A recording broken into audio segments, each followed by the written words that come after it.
브리핑 드리도록 하겠습니다.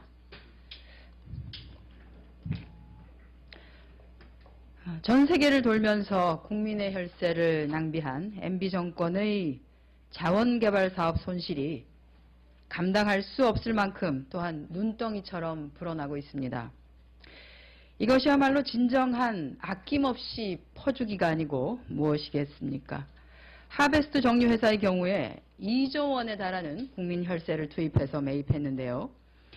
이제 그 100분의 1 수준인 200억 원의 매각이 예정되어 있습니다.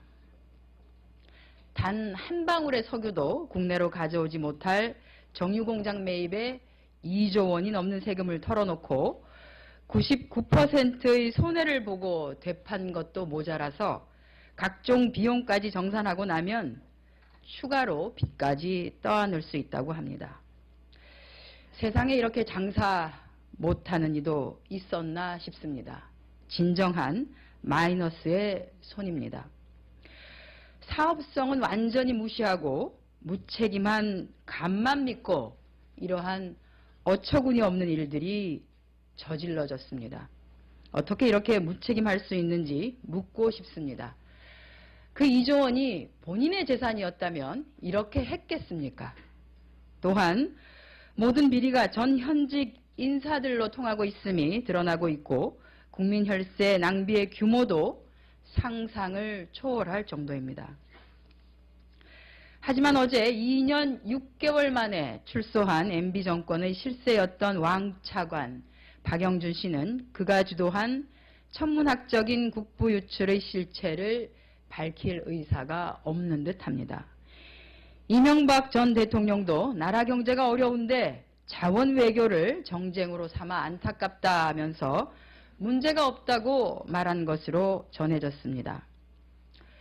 나라 경제가 왜 어려워졌는지 되돌아봐 주시기 바랍니다. 200억짜리를 2조 원씩 퍼주고 사는데 나라 경제가 어떻게 버틸 수 있겠습니까? 국민의 74%도 지금 당장 사상 최악의 국부 유출인 해외 자원개발 사업에 대해서 국정조사를 통해서 총체적인 진실을 밝히라고 하고 있습니다. 사상 최악의 국부 유출에 대해 어느 누구 하나 책임지는 사람이 없으니 답은 국정조사밖에 없다는 것이 자명합니다. 권력형 비리가 아닌지 누구에게 얼마의 돈이 어떻게 건네지고 그 과정에서 어떠한 비리들이 자행되었기에 2조 원이 낭비되었는지 분명히 밝혀야 합니다. 새누리당의 협조를 촉구합니다. 국방부가 윤일병 사망 사건으로 적폐가 드러난 병역 내 폭력 문화를 혁신하겠다면서 방안을 마련해서 국회 군 인권 개선 및 병역문화혁신특별위원회에 보고했습니다. 그러나 이것저것 가져다가 대충 신용만 냈고요. 정작 요긴한 대책은 턱없이 미흡할 뿐 아니라 방향 설정마저도 잘못되어 있어서 국방부의 현재의 혁신안은 공연불에 불과해 보입니다. 일단 군 사법체계 개선안이 거의 없습니다. 최대 문제점으로 지적되어 온 지휘관 감경권과 심판관 제도를 그대로 둔 점은 군대 내의 폭력 문화를 척결할 의지가 전혀 없음을 시인한 셈입니다. 또한 병역 내 성범죄나 반인도적인 사건의 경우에는 군 사법체계가 아닌 일반 사법체계에서 수사하고 재판할 수 있도록 개혁해야만 합니다. 옴부즈맨 제도에 대한 시행계획도 빠진 채 재탕, 삼탕의 군인복무기본법을 병역 혁신의 핵심이라면서 추진하려는 얼빠진 행동도 답답하기만 합니다. 국방부가 병사들의 인권이나 병역 내의 각종 사고보다도 지휘관의 권한을 지키기에 더욱 골몰한 것 같습니다. 더욱이 언론 보도에 따르면 4단계로 나뉜 병사의 계급을 용사라는 사실상 일원화하는 방안이 추진되고 있다는 얘기도 들려서 황당하기까지 합니다. 병사 계급 체계를 간소화한다는 것도 우스운데 계급을 일원화하겠다니 계급 사회인 군의 특성을 전혀 고려하지 않은 형편없는 탁상공론이 아닐 수 없습니다. 알맹이 없는 이러한 혁신안으로 군의 개혁을 바라는 국민적 기대를 저버린 군 당국의 비겁한 행태 질타하지 않을 수 없습니다. 병영문화혁신은 피해자가 곧 가해자가 되는 악습의 대물림을 끊어야 하는 이러한 큰 일입니다. 그런 만큼 군 사법제도 개혁과 옴부즈맨 도입은 핵심이 될 것입니다. 군 당국은 더 이상 눈가림용 미봉책으로 국민을 기만하지 말고요. 병영 문화를 혁신하지 못하면 옷을 벗겠다는 각오로 새로운 혁신안을 내놓아야 할 것입니다.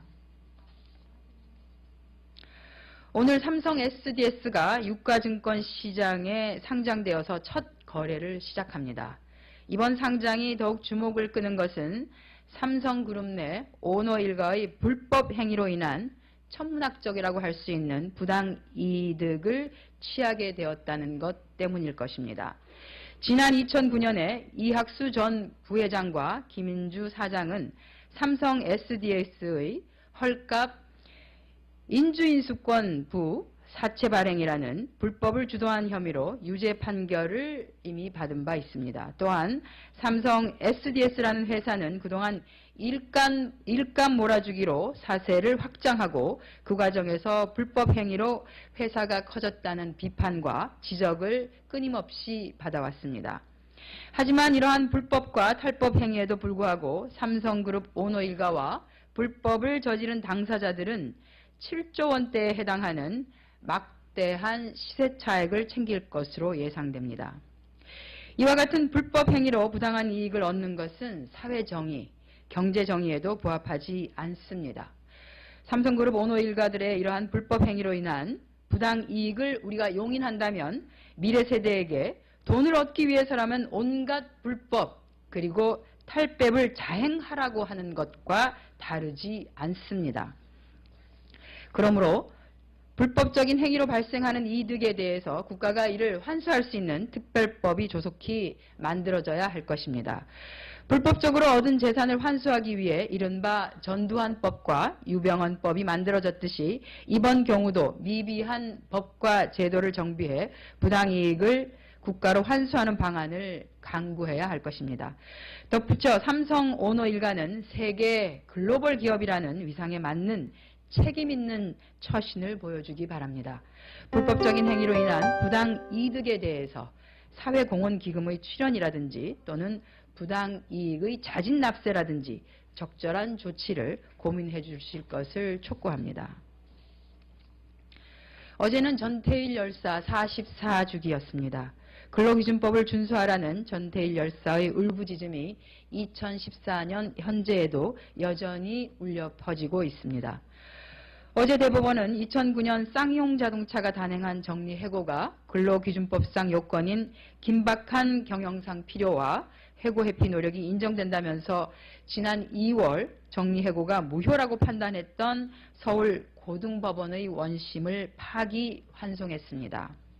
법리적으로나 현실적으로나 매우 유감스러운 판결입니다. 쌍용자동차 해고 노동자들과 그 가족들의 절망과 탄식에 가슴 아프고 또한 죄송스러운 마음입니다.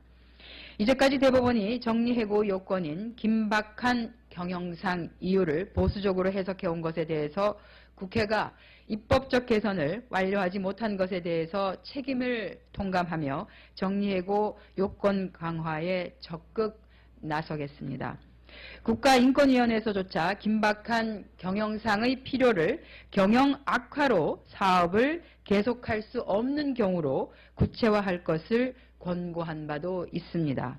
새정치민주연합은 이미 국회에 제출되어 있는 정리해고 사유를 보다 엄격하게 제한하는 법률 개정안이 조속히 통과되도록 노력하겠습니다. 또한 이번 대법원 판결과는 별개로 쌍용차 해고자들의 복직과 생계 문제 해결을 위한 사회적 논의와 노사 간의 대화의 장이 마련될 수 있도록 지속적으로 노력을 하겠다는 말씀을 덧붙입니다.